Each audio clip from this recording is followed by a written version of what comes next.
Thank you very much, Mr. President. Ladies and gentlemen, good evening. Assalamu alaikum. Lovely to see you all here tonight. We are having a very entertaining night, are we not, with some very interesting things being said from the other side of the house tonight. Let me begin by saying, as a Muslim, as a representative of Islam, I would consider myself an ambassador for Islam, a believer in Islam, a follower of Islam and its Prophet. So, in that capacity, let me begin by apologizing to Anne-Marie for the Bali bombings. I apologize for the role of my religion and me and my people, for the killing of Theo van Gogh, for 7/7. Yes, that was all of us. That was Islam, that was Muslims, that was the Quran. I mean, astonishing claims to make in the very first speech tonight, on a day like today, where the Conservative Prime Minister of the United Kingdom is having to come out and point out that these kind of views are anathema. And I believe you're trying to stand for the Labour Party to become an MP in Brighton. If you do, and you make these comments, I'm guessing you'll have the whip withdrawn from you, but then again, UKIP's on the rise, they'll take you, the BNP, they might have something to say about your views. This is what Mehdi Hasan always does. By the way, just on a factual point, since we heard a lot about the second speaker, about how backward we Muslims all are, on a factual point, you said that Islam was born in Saudi Arabia. Islam was born in 610 AD. Saudi Arabia was born in 1932 AD. So you were only 1,322 years off. Not bad? Not bad start there. Talking of maths, by the way, a man named Al-Khwarizmi was one of the greatest mathematicians of all time, a Muslim, worked in the golden age of Islam. He's the guy who came up with not just algebra, but algorithms. Without algorithms, you wouldn't have laptops. Without laptops, Daniel Johnson tonight wouldn't have been able to print out his speech in which he came to berate us Muslims for holding back the advance and intellectual achievements of the West, which all happened without any contribution from anyone else other than the Judeo-Christian people of Europe. In fact, Daniel David Levering, the author of the Pulitzer Prize-winning historian and author of The Golden Crucible, points out that there would be no Renaissance, there would be no Reformation in Europe without the role played by Ibn Sina and Ibn Rushd and some of the great Muslim theologians, philosophers, scientists in bringing Greek texts to Europe. As for this being our university, I will leave that to the imagination as to who is our and who is there. I studied here too. An astonishing set of speeches so far making this case tonight. A mixture of just cherry-picked quotes, facts and figures, self-serving, selective, a farrago of distortions, misrepresentations, misinterpretations, misquotations. Daniel talked about my article in the New Statesman, which got me a lot of flack, where I talked about the anti-Semitism that is prevalent in some parts of the Muslim community, which indeed it is. Of course, I didn't say in that piece that it was caused by the religion of Islam. In fact, modern anti-Semitism in the Middle East was imported from, finish the sentence, Judeo-Christian Europe, where I believe some certainly bad things happened to the Jewish people. In fact, Tom Friedman, Jewish-American columnist in the New York Times, told me in this very chamber last week that he believed, had Muslims been running Europe in the 1940s, 6 million extra Jews would still be alive today. So I'm not going to take lessons in anti-Semitism from someone who's here to defend the Judeo-Christian values of a continent that murdered 6 million Jews. Moving swiftly on. Yes. Absolutely. Well, I'm about to make that point. No, I'm about to make that point. You're right. I agree with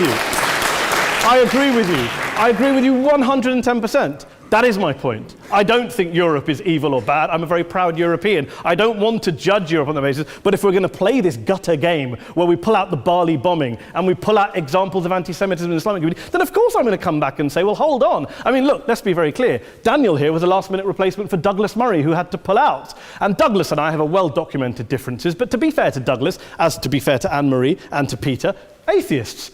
Atheists see all religions as evil, violent, threatening. What the problem I have with Daniel's speech is that Daniel comes here to write this robust defense of Christianity, forgetting that his fellow Christians, people who said they were acting in the name of Jesus, gave us the Crusades, the Spanish Inquisition, the anti-Jewish pogroms, European colonialism in Africa and Asia, the Lord's Resistance Army in Uganda, not to mention countless arson and bomb attacks on abortion clinics in the United States of America to this very day. I would like a little bit of humility from Daniel first before he begins lecturing other communities and other faiths on violence, terror, and intolerance. But, no thank you. Some water. But I would say this, to address the gentleman's very valid point here, I'm not going to play that game. I don't actually believe that Christianity is a religion of violence and hate because of what the LRA does in Uganda or what Crusaders did to Jews and Muslims in Jerusalem when they took back the city in the 12th or 13th or whatever century it was. I believe that Christianity, like Islam, like pretty much every mainstream religion, is based on love and compassion and faith. I do follow a religion in which 113 out of the 114 chapters of the Quran begins by introducing the God of Islam as a God of mercy and compassion. I would not have it any other way. I don't follow a religion which introduces my God to me as a God of war, as some kind of Greek God of wrath, as a God of hate and injustice. Not at all. As Adam pointed out, you go through the Quran and you see the mercy and the love and the justice. And yes, you have verses that refer to warfare and violence. Of course it does. This is not a motion about pacifism. I'm not here to argue that Islam is a pacifistic faith. It is not. Islam allows military action, violence in certain limited contexts. And yes, a minority of Muslims do take it out of that context. But is it religious? Well, we talked about Woolwich. Daniel and Anne-Marie have suggested that it's definitely religion that's behind all of this. Well, actually, what I find so amusing tonight is we're having a debate about Islam. And the opposition tonight have come forward. We have a graduate in law, a graduate in modern history, a graduate in chemistry. And, you know, I admire all of their intellects and their abilities, but we don't have anyone who's actually an expert on Islam, a scholar of Islam, a historian of Islam, a speaker of Arabic, even a terrorism expert or a security expert or a pollster, let alone to talk about what Muslims believe or think. Instead, we have people coming here, putting forward these views, putting forward these sweeping opinions. Listen to Professor Robert Pape of the University of Chicago, one of America's leading terrorism experts, who, unlike our esteemed opposition tonight, studied every single case of suicide terrorism between 1980 and 2005, 315 cases in total. And he concluded, and I quote, "There is little connection between suicide terrorism and Islamic fundamentalism or any of the world's religions. Rather, what nearly all suicide terrorist attacks have in common is a specific secular and strategic goal to compel modern democracies to withdraw military forces from territory that the terrorists consider to be their homeland." And the irony is, when we talk about terrorism, the irony is that the opposition and the Muslim terrorists, the Al-Qaeda types, actually have one thing in common, because they both believe that Islam is a warlike, violent religion. They both agree on that. They have everything in common. Osama bin Laden would be nodding along to everything he's heard tonight from the opposition side. He agrees with them. The problem is that mainstream Muslims don't. The majority of Muslims around the world don't.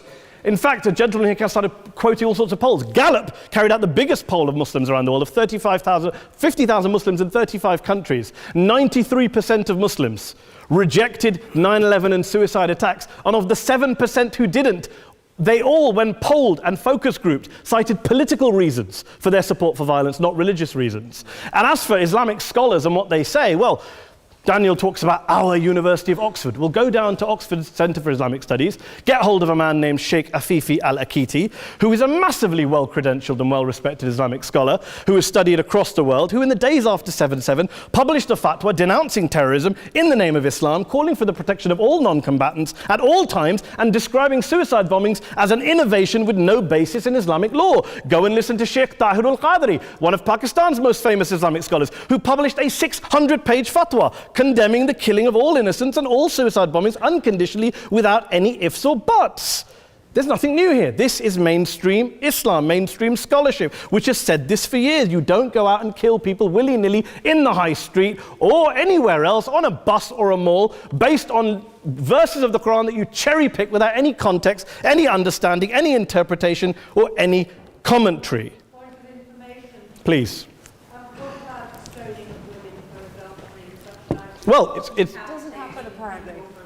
I didn't say it doesn't happen at all. I never said it didn't happen. I don't blame Islam. Yes, it's a very good point. And a lot of us are campaigning against that. And we're campaigning against it in the name of Islam. We're campaigning against it in the name of various interpretations of Islam. Anne-Marie comes and scares us with her talk of Sharia law. I would like to see the book of Sharia law. It doesn't exist. People argue over what Sharia law is.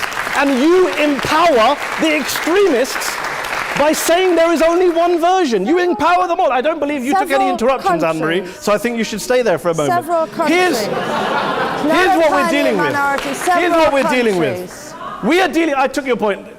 Here we are dealing with a 1400-year-old global religion followed by 1.6 billion people in every corner of the world, a quarter of humanity, of all backgrounds, cultures, ethnicities. And yet the opposition tonight wants to generalize, stereotype, smear in order to desperately win this debate. And here's my question, if we're going to generalize and smear. If, okay, people say yesterday's bombers, and we've got to be careful, there's a trial going on, were yesterday's attackers, motivated by Islam? Big debate. I don't believe they were. Let's say they were. Let's say Faisal Shahzad, the Times Square bomber, was motivated by Islam. Let's assume, for sake of argument, that Richard Reeves, the shoe bomber, was motivated by Islam. If Islam is responsible for these killings, if Islam is what is motivating these people, and Islam is therefore not a religion of peace, a religion of war, then ask yourself this question: why aren't the rest of us doing it? Why is it such a tiny minority of Muslims are interpreting their religion in the way that the opposition claim they are? Let's assume there are 16,000 suicide bombers in the world. There aren't. Let's assume there are for the sake of argument. That's 0.001% of the Muslim population globally. What about the other 99.99% of Muslims who the opposition tonight either ignore or smear? The reality is that the rest of us aren't blowing ourselves up tonight. The reality is that the opposition came here tonight not worried about the fact that me and Adam might pull open our jackets and blow ourselves up tonight because we're followers of a warlike warrior religion which wants to take over Europe and Daniel's university. The issue is this. The issue is this. Unless the opposition can tell us tonight, and Peter Atkins is here, one of our great atheist intellectuals, can tell us tonight, can answer this question tonight: why don't the vast majority of Muslims around the world behave as violently and aggressively as a tiny minority of politically motivated extremists? Then they might as well give up and stop pretending they have anything relevant to say about Islam or Muslims as a whole. Ladies and gentlemen, let me just say this to you. Think about what the opposite of this motion is. If you vote no tonight, think about what you're saying the opposite of this motion is. That Islam isn't a religion of peace, it's a religion of war, of violence, of terror, of aggression. That the people who follow Islam, me, my wife, my retired parents, my 6-year-old child, that 1.8 million of your fellow British residents and citizens, that 1.6 billion people across the world, your fellow human beings, are all followers, promoters, believers in a religion of violence. Do you really think that? Do you really believe that to be the case? They say that in the Oxford Union, the most famous debate was in 1933 when Adolf Hitler looked out for the result of the King and Country motion, where they voted against fighting for king and country, and Hitler was listening out for the result. Well, tonight, 80 years on, there are two groups of people around the world who I would argue are waiting for the result of tonight's vote. There are the millions of peaceful, non-violent, law-abiding Muslims both in the UK, Europe, Asia, Africa and beyond, who see Islam as the source of their identity, as a source of spiritual fulfillment, of hope, of solace. And there are the phobes, the haters, the bigots out there who want to push the clash of civilizations, who want to divide all of us into them and us and ours and their. Ladies and gentlemen, I urge you all not to fuel the arguments of the phobes and bigots. Don't legitimize their divisions. Don't legitimize their hate. Trust those Muslims who you know, who you've met, who you hear, who don't believe in violence, who do want you to hear the peaceful message of the Quran as they believe it to be taught to the majority of Muslims, the Islam of peace and compassion and mercy, the Islam of the Quran, not of Al-Qaeda. Ladies and gentlemen, I beg to propose this motion to the House. I urge you to vote yes tonight. Thank you very much for your time.